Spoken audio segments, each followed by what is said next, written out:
Welcome students to my YouTube channel. पिछले video में हमने देखा था, प्रोसेसेस देखी थी किसकी, रिकॉम्बिनेंट डीएनए टेक्नोलॉजी की प्रोसेसेस देखी थी, जिसमें हमने जो है सबसे पहला प्रोसेस देखा था आइसोलेशन ऑफ जेनेटिक मटेरियल। ठीक है, डीएनए का आइसोलेशन किस तरह से किया जाता है उसको देखा था।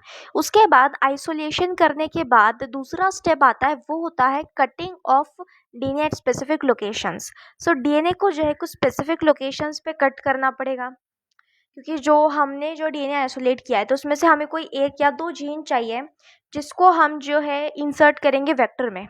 ठीक है, सो मान के चलो ये पूरा हमारा लंबा डीएनए है, तो इसमें से हमें कुछ बस इतना पार्ट चाहिए, तो इतने पार्ट को हम कट करेंगे और साथ ही में जो हमारे वेक्टर है उसका भी जो पार्ट है उसको कट करके ये वाला जो जीन है इसमें इंसर्ट करेंगे। ठीक है, सो ये सारी चीज़ें किससे होगी, रेस्ट्रिक्शन एंजाइम्स होंगे। हमने रेस्ट्रिक्शन एंजाइम्स के बारे में भी आने मतलब पिछले वीडियोस में कई बातें की थी। ठीक, तो रेस्ट्रिक्शन एंजाइम्स क्या करते हैं, किसी भी पर्टिकुलर न्यूक्लियोटाइड सीक्वेंस जो रहता है उसको रिकॉग्नाइज करते हैं। रिकॉग्नाइज करके वो जस्ट वहाँ कट नहीं करते, उससे कुछ न्यूक्लियोटाइड सीक्वेंस आगे वो कट करते हैं उसे। ठीक है, तो ये होता है। Restriction enzyme digestions are performed by incubating purified DNA molecules with the restriction enzymes। हमने जो DNA प्यूरिफाई करा है उसको इंक्यूबेट किया जाएगा रेस्ट्रिक्शन एंजाइम के साथ। So at the optimal condition for that specific enzyme, उस स्पेसिफिक एंजाइम को ऑप्टिमल कंडीशन दी जाएगी। जैसे एंजाइम वाले बायोमोलिक्यूल्स में हमने पढ़ा था कि एंजाइम्स जो है वो मोस्टली 35 to 45 डिग्री सेल्सियस पर जो है उसका ऑप्टिमम टेम्परेचर, मतलब इतने टेम्परेचर पर वो अच्छे से काम करते हैं, ये होता है उसको ऑप्टिमम टेम्परेचर, तो इतना टेम्परेचर दिया जाता है। ठीक, agarose gel electrophoresis is employed to check the progression of restriction enzyme digestion. फिर एग्रोस जेल इलेक्ट्रोफोरेसिस किया जाएगा जिससे हमें पता चलेगा कि हमारा जो एंजाइम है वो डाइजेस्ट हुआ है कि नहीं। ठीक, मान के चलो ये एग्रोस जेल इलेक्ट्रोफोरेसिस है, यहाँ पे उसकी वेल्स है। इन वेल्स में हमने हमारा जो है सैंपल लोड कर दिया, इसमें पहले वाले में डीएनए लैडर डाला है। ठीक, सो डीएनए लैडर डाला है तो ये जो है रन करेगा इस तरह से। अब मान के चलो अगर हमारा डीएनए डाइजेस्ट नहीं हुआ है तो सिर्फ एक बैंड आ जाएगा, इस तरह से भारी भरकम सा बैंड आ जाएगा, जिससे पता चलेगा कि इसका ज़्यादा डाइजेशन नहीं हुआ है। बट अगर वो डाइजेस्ट हुआ है तो इस तरह के कुछ बैंड्स आएंगे। ठीक है, तो ये लैडर से हम उसका मॉलिक्यूलर वेट कंपेयर कर सकते हैं। ओके, तो इस तरह से बैंड पैटर्न से हमको पता चलता है कि हमारा जो है वो फ्रेगमेंट्स में बना है कि नहीं। अगर फ्रेगमेंट्स में बना है तो इस तरह के मल्टीपल बैंड्स आएंगे, और अगर फ्रेगमेंट्स में नहीं बना है तो इस तरह के सिंगल बैंड आएंगे। ठीक, तो हमने इलेक्ट्रोफोरेसिस भी देखा था कि इलेक्ट्रोफोरेसिस में डीएनए किस तरह से रन किया जाता है। ठीक, अगर नहीं देखा हो तो इसके पिछले वीडियोस देखना, पार्ट 1 और पार्ट 2 देखना सॉरी, ताकि जो है तुमको पता चल सके कि इसमें क्या बातें हो रही है। ठीक, so DNA is negatively charged molecule, hence it moves towards the positive electrode, anode की तरफ मूव करता है बिकॉज डीएनए नेगेटिव चार्ज्ड होता है। The process is repeated with the vector DNA also, यही सेम वेक्टर डीएनए के साथ किया जाता है, उसको भी रेस्ट्रिक्शन एंजाइम से कट किया जाता है। द जॉइनिंग ऑफ डीएनए जो इन्वॉल्व सेवरल प्रोसेसेस, फिर डीएनए को ज्वाइन किया जाता है कहाँ, रेस्ट्रिक्शन जो कटा हुआ जो हमारा पीस है डीएनए का उसको ज्वाइन किया जाता है रेस्ट्रिक्शन एंजाइम बॉडी वेक्टर में ज्वाइन किया जाता है। After having cut the source DNA as well as the vector DNA with a specific restriction enzyme, ठीक, the cut out gene of interest जो है from the source DNA and the cut vector which space are mixed and ligase is added. अब क्या होता है, जो हमारा cut वाला जो डीएनए कट वाला जो जीन है वो, ठीक, साथ में हमारा जो वेक्टर है जिसको यहाँ कट किया गया है, इन दोनों को मिक्स कर दिया जाता है एक सॉल्यूशन में, और साथ में क्या डाला जाता है, डीएनए लाइगेज डाले जाते हैं जो इसको जोड़ देते हैं। तो ये वाला जीन है उसको वो यहाँ पे जोड़ देंगे इस तरह से, डीएनए लाइगेज। ठीक है, this results in the preparation of recombinant DNA, इससे जो है रिकॉम्बिनेंट डीएनए बनता है। फिर आते हैं हम लोग बात करते हैं amplification of gene of interest using PCR. ठीक, अब मान के चलो हमारा जो वो लंबा सा डीएनए है जिसमें से हमने जो है एक जीन, ये वाला जीन है, इसको कट किया यहाँ से, इस जीन को कट किया और इस जीन को हम यूज़ करने वाले हैं। बट अब क्या करना है ना, हमको ये जो जीन है ना, हम तो देखो अब हर एक डीएनए मॉलिक्यूल के साथ तो नहीं करेंगे। मान के चलो हमने एक ऑर्गेनिज्म है, इसमें से इसको डीएनए आइसोलेट करा, इस जीन को कट करा, अब इस तरह के 10-15 अलग ऑर्गेनिजम्स ले मतलब 10-15 यही ऑर्गेनिजम्स लेकर के हम लोग डीएनए आइसोलेट करते तो नहीं बैठेंगे। हमको क्या करना पड़ेगा, जो कि हमको जो है अगर प्रोटीन बनाना है तो हमको मल्टीपल वेक्टर्स चाहिए होंगे, और मल्टीपल वेक्टर्स में मल्टीपल जीन्स चाहिए होंगी जो हम मल्टीपल वेक्टर्स में इंसर्ट कर सके, ताकि जब हम उसको होस्ट में डालें तो हमारा जो है काफ़ी अच्छी मात्रा में हमारा प्रोटीन बन सके। ठीक, ये हमको चाहिए है। तो हमको क्या करना पड़ेगा, जो हमारा ये जीन ऑफ इंटरेस्ट है ना, उसको उसकी मात्रा बढ़ानी पड़े, मतलब उसका अमाउंट बढ़ाना पड़े। जैसे 1, 2, फिर 3, फिर 4, फिर 5, 6, इस तरह से थाउजेंड्स ऑफ कॉपीज इसकी करनी पड़ेगी। तब जाके हम इसको जो है डिफरेंट वेक्टर्स में इंसर्ट करके इसमें से जीन एक्सप्रेशन करवा के प्रोटीन बना सकते हैं, ताकि हमें अच्छा खासा अमाउंट मिल सके प्रोटीन का। So PCR stands for polymerase chain reaction. PCR का फुल फॉर्म होता है polymerase chain reaction. In this reaction multiple copies of gene और DNA of interest is synthesised in vitro using, ठीक है, उसके बाद में देखते हैं इसमें क्या होता है ना कि जो हमारा जीन ऑफ इंटरेस्ट है या फिर हमारा जो डीएनए है, उसकी मल्टीपल कॉपीज बनाई जाती है इन विट्रो, मतलब लैब में मल्टीपल कॉपीज बनाई जाती है। ठीक, विथ यूजिंग क्या यूज किया जाता है, set of primers, small chemically synthesised oligonucleotides that are complementary to regions of DNA. So DNA primers use किए जाते हैं जो कि कॉम्प्लीमेंट्री रहते हैं, किसके कॉम्प्लीमेंट्री रहते हैं, डीएनए के, जो उसका टेम्पलेट डीएनए उसके, and the enzyme DNA polymerase. The enzyme extends the primers using nucleotides provided in the reaction, and the genomic DNA act as template. So जो genomic DNA है वो template की तरह काम करता है, और primers जो है वो आगे extend होते हैं और nucleotides add करते जाते हैं। ठीक, if the process of replication of DNA is repeated many times, the segment of DNA can be amplified to approximately billion times, that is 1 billion copies are made. देखो ये उसी तरह से हो रहा है, DNA replication का process ही हो रहा है इसमें भी।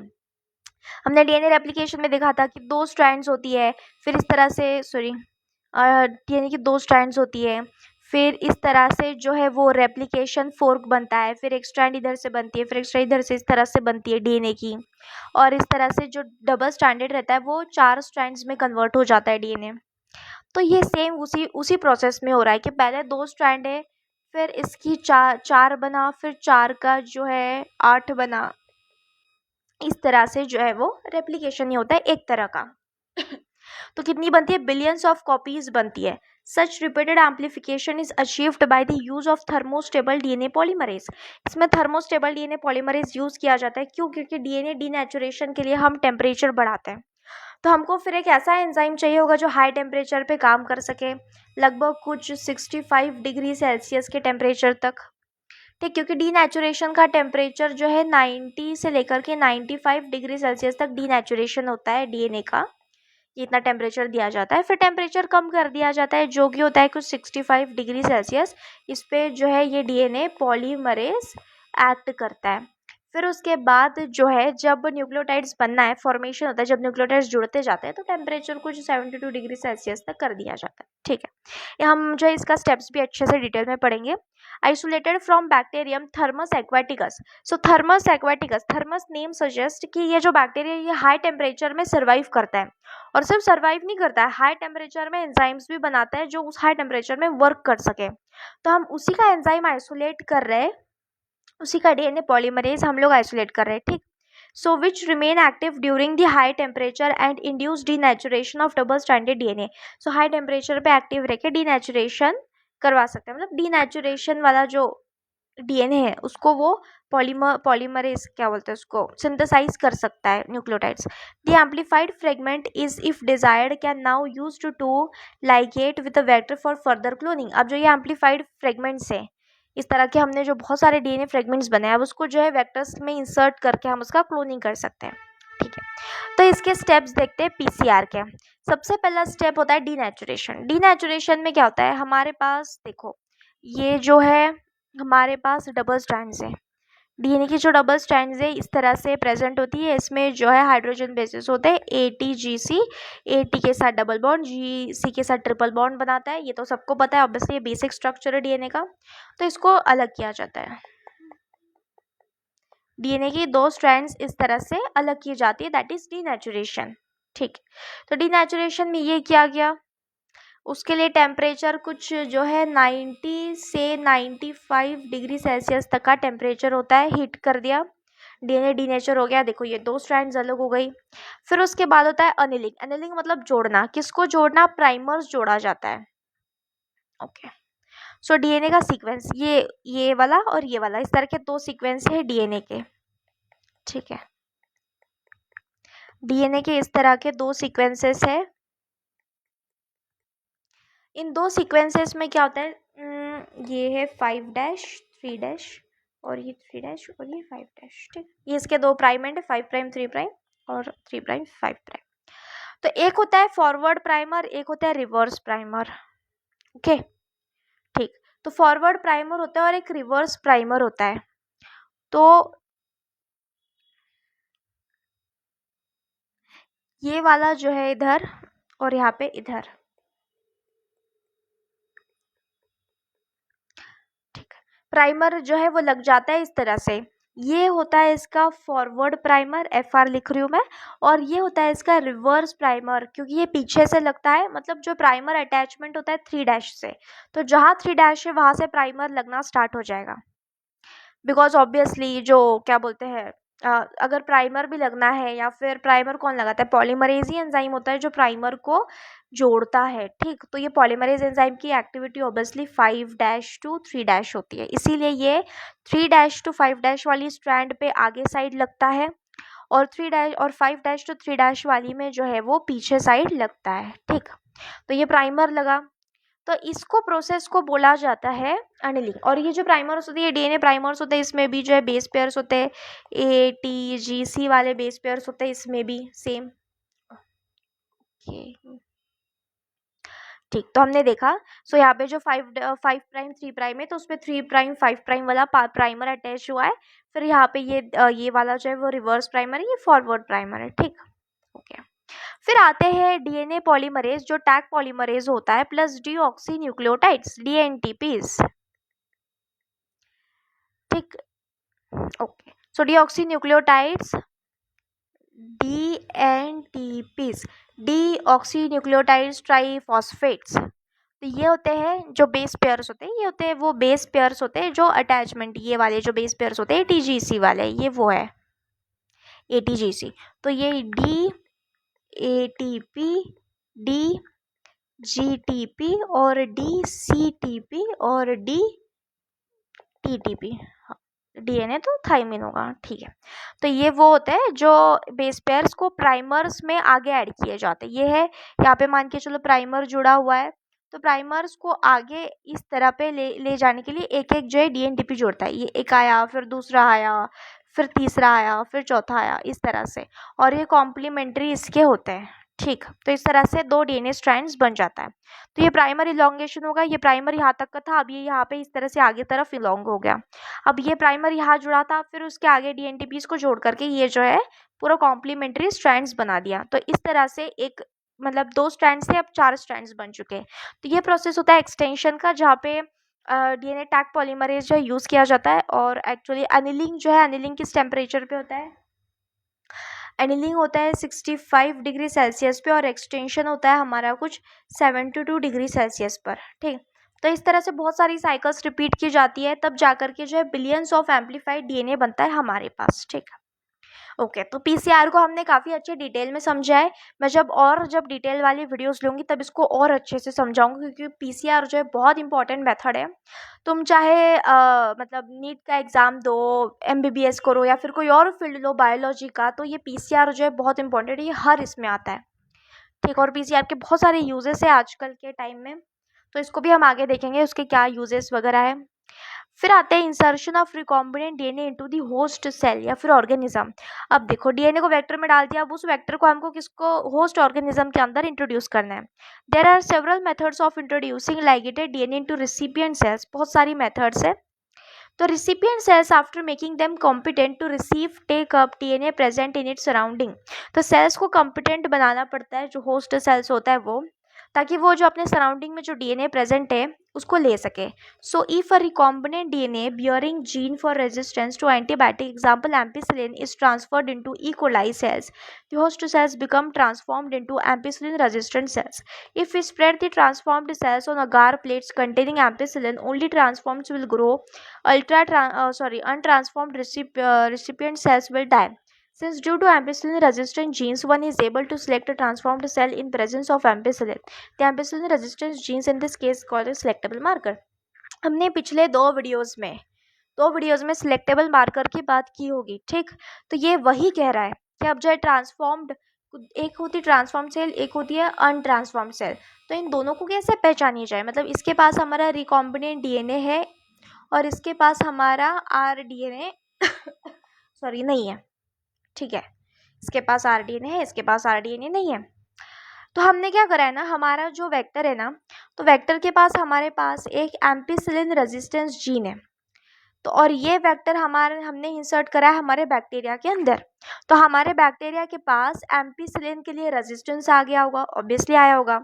तो हम इसको ग्रो करेंगे प्लेट्स पर. तो प्लेट्स ले लेते हैं, अगार प्लेट्स.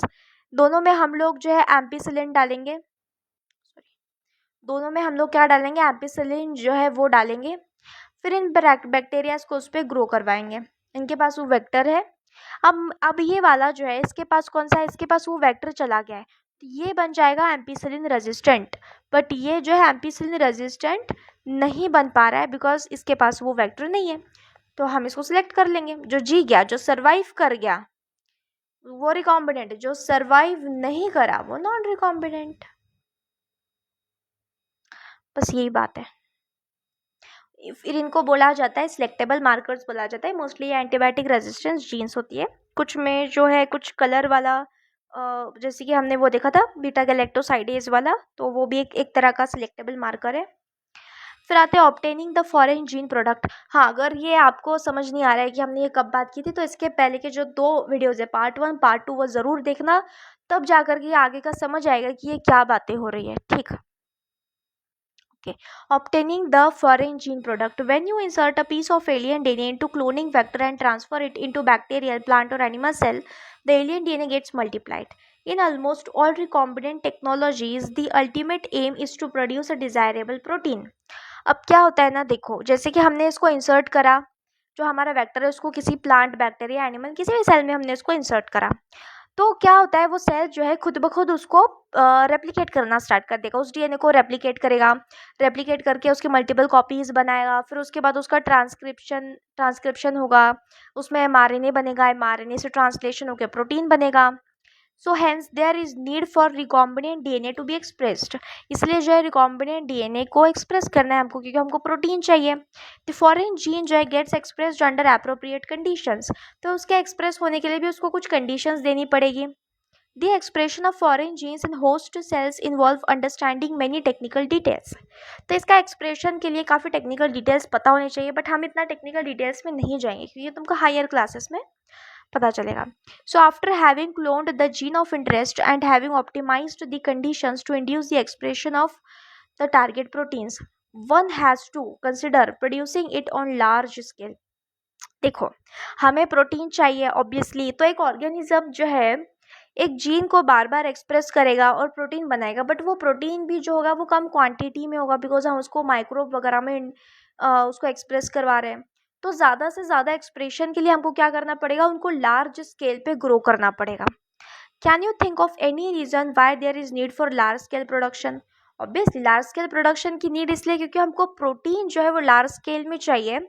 और एक माइक्रोब, अगर हम माइक्रोब की भी बात करते हैं तो एक माइक्रोब जो है बहुत कम अमाउंट का प्रोटीन बनाएगा जो सिर्फ उसके लिए नीडेड है. बट प्रोटीन हमें लार्ज, ज़्यादा क्वांटिटी में चाहिए. अगर हमको जो है 200 ग्राम भी चाहिए प्रोटीन का, तो भी हमको मिलियंस ऑफ माइक्रोब्स चाहिए होंगे, मतलब काफ़ी लार्ज स्केल में करना होगा. So if any protein encoded gene is expressed in heterologous host, it is called as recombinant protein. जो heterologous host है, मतलब जिसमें हमारा foreign DNA गया है, अगर वो कोई प्रोटीन बनाता है तो उस प्रोटीन को recombinant प्रोटीन बोला जाता है. The cells harboring cloned genes of interest may be grown on a small scale in laboratory. So जो cells है जो कि मतलब जिसके पास ये क्लोन्ड जीन्स है, उनको जो है स्मॉल स्केल में भी मतलब हार्बर किया जाता है, मतलब जो है उसका क्लोनिंग वगैरह जो है वो स्मॉल स्केल पर किया जाता है लेबोरेटरी में, but protein production large scale पे किया जाता है। The cultures may be used for extracting the desired protein and then purifying it by using different separation techniques. फिर इन कल्चर्स को यूज़ किया जाता है डिजायर्ड प्रोटीन के लिए, और फिर जो है उसका प्यूरिफिकेशन किया जाता है। The cells can also be multiplied in continuous culture system wherein the used medium is drained out from one side while the fresh medium is added to the other to maintain the cells in their physiologically। देखो क्या होता है ना, जब भी हम large scale पे production करते हैं तो इस तरह के बड़े टैंक्स होते हैं जिसमें हम जो है हमारा माइक्रोबियल कल्चर करते हैं। तो इसमें क्या होता है ना, एक जो है फ्रेश मीडियम प्रोवाइड किया जाता है, एक साइड से फ्रेश मीडियम प्रोवाइड किया जाता है और दूसरी साइड से जो है वो यूज्ड मीडियम जो है उसको बाहर डाल दिया जाता है, ठीक है। और जो है सेल्स को जो है फिजियोलॉजिकल कंडीशंस मेंटेन की जाती है। अब हम देखते हैं आगे किस तरह से मेंटेन की जाती है। So active most active log या फिर एक्सपोनेंशियल फेज। देखो अगर ग्रोथ फेज चाहिए एक्सपोनेंशियल, देखो जिसके माइक्रोब्स का ग्रोथ फेज होता है इस तरह से होता है, ठीक, इस तरह से होता है। तो ग्रो हो रहा है ग्रो हो रहा है, ये एक्सपोनेंशियल ग्रोथ है। यहाँ पे पहले थोड़ी ग्रोथ होती है, फिर एक्सपोनेंशियल ग्रोथ, फिर ये जो है वो इस तरह से जो है स्टेशनरी बनता है, फिर डिक्लाइनिंग फेज आता है। तो ये जो बहुत जो तेजी से जो ग्रोथ हो रही है माइक्रो ऑर्गेनिजम्स की, उसके लिए उसको अच्छा जो एक फिजियोलॉजिकल कंडीशन प्रोवाइड करनी चाहिए।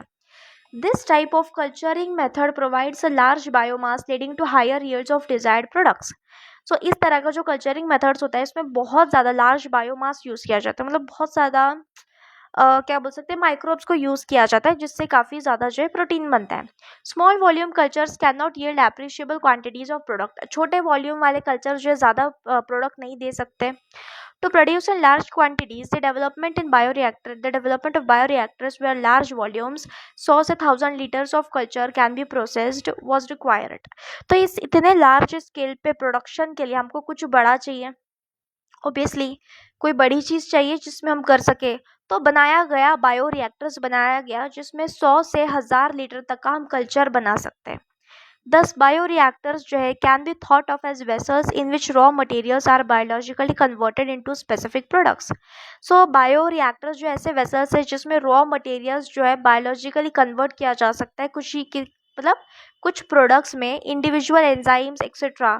सो एंजाइम्स बना सकते हैं हम लोग, बियर वाइन वो सारी चीज़ें, अल्कोहल बनाया जाता है यूजिंग माइक्रोबियल प्लांट एनिमल और ह्यूमन सेल, कोई भी हम लोग सेल यूज कर सकते हैं।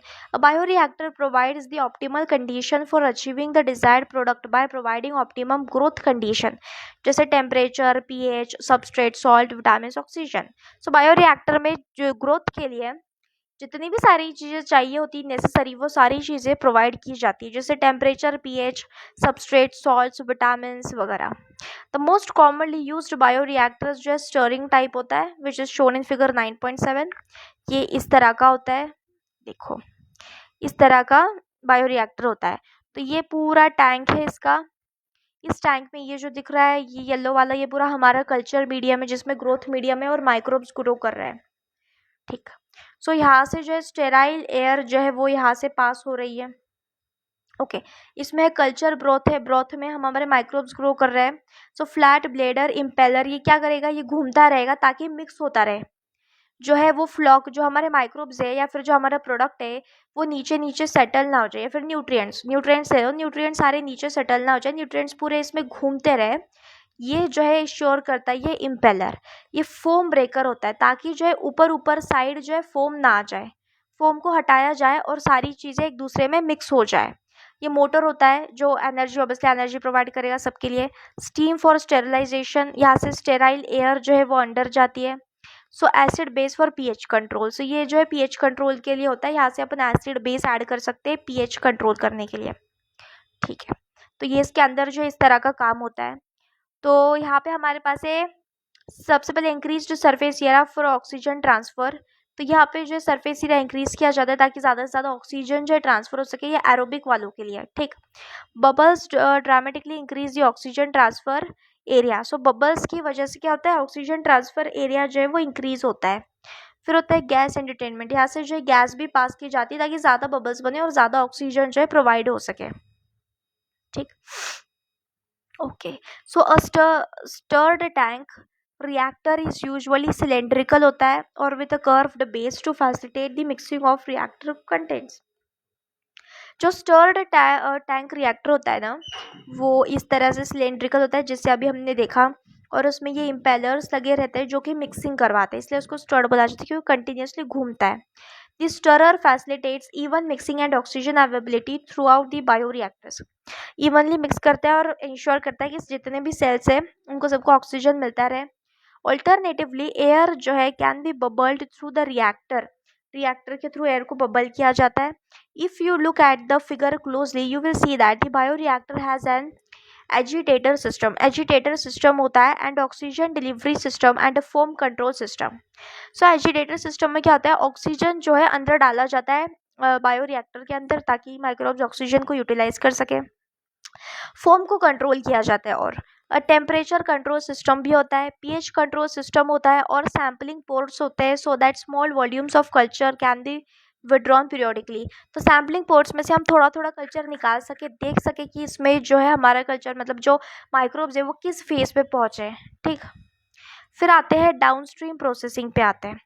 अब एक बार तुमने कोई प्रोडक्ट बना लिया तो उस प्रोडक्ट का प्यूरिफिकेशन, ठीक, तो ये प्यूरिफिकेशन करना ये सारा आता है downstream process. So after completion of biosynthetic stage, the product has to be subjected through a series of process before it is ready for market as a finished product. तो को मार्केट में उसको भेजने से पहले उसको कुछ तो करना पड़ेगा, उसको साफ करना पड़ेगा, फिर उसको पैक करना पड़ेगा, उसको लेबल करना पड़ेगा, तो ये सारी चीज़ें डाउनस्ट्रीम में आती है। उसकी क्वालिटी चेक करनी पड़ेगी। The process include separation, separation करना कि जो हमारा पूरा मिक्सचर है उस मिक्सचर में से हमारे प्रोडक्ट्स को सेपरेट करना, उसको प्यूरिफाई करना, which are collectively refer to as downstream processing. Purification, separation, quality check, ये सारे डाउनस्ट्रीम प्रोसेसिंग होता है। The product has to be formulated with suitable preservatives, फिर उन्हें को सुटेबल प्रिजर्वेटिव्स डालना है। Such formulation has to undergo through clinical trials in case of drugs. अगर कोई ड्रग्स है, एंटीबायोटिक्स है या फिर कोई और ड्रग्स है तो उसमें क्लिनिकल ट्रायल्स होते हैं, उसका मतलब चेक किया जाता है कि वो ड्रग्स जो है सूटेबल है कि नहीं है। स्ट्रिक्ट क्वालिटी कंट्रोल टेस्टिंग, इसमें स्ट्रिक्ट क्वालिटी कंट्रोल टेस्टिंग भी होती है। For each product is also required. The downstream processing and quality control testing vary from product to product. तो ये डाउनस्ट्रीम प्रोसेसिंग और उसका क्वालिटी कंट्रोल जो है प्रोडक्ट टू प्रोडक्ट वैरी करता है। ठीक है, तो ये हमारा जो है चैप्टर यही ख़त्म होता है। एक्चुअली चैप्टर छोटा था बट जो है काफ़ी देखा जाए तो काफ़ी मुश्किल चैप्टर था, और इसको जो है बहुत डिटेल में समझना पड़ता है इस चैप्टर को। तो मैं इस पर अच्छी खासी डिटेल वीडियोस बनाऊंगी। ठीक, तो अगर आपका सपोर्ट रहेगा तो मैं और भी अच्छे से वीडियोस बना करके लाऊंगी, पूरी एक एक चीज़ जो है अपना लिख करके डायग्राम बना करके मैं एक्सप्लेन करूँगी। तो ज़्यादा से ज़्यादा लाइक कीजिए, शेयर कीजिए वीडियो को ताकि मैं और ज़्यादा अच्छा कंटेंट बना सकूँ। ठीक है, तो आपको मेरा वीडियोस ऑब्वियसली मेरे ख्याल से तो मुझे लगता है अभी तक तो आपको मेरे वीडियोस तो पसंद आ गए होंगे, तो पसंद आ गए होंगे तो लाइक कीजिए, शेयर कीजिए और सब्सक्राइब कीजिए। तो मिलते हैं नेक्स्ट वीडियो में।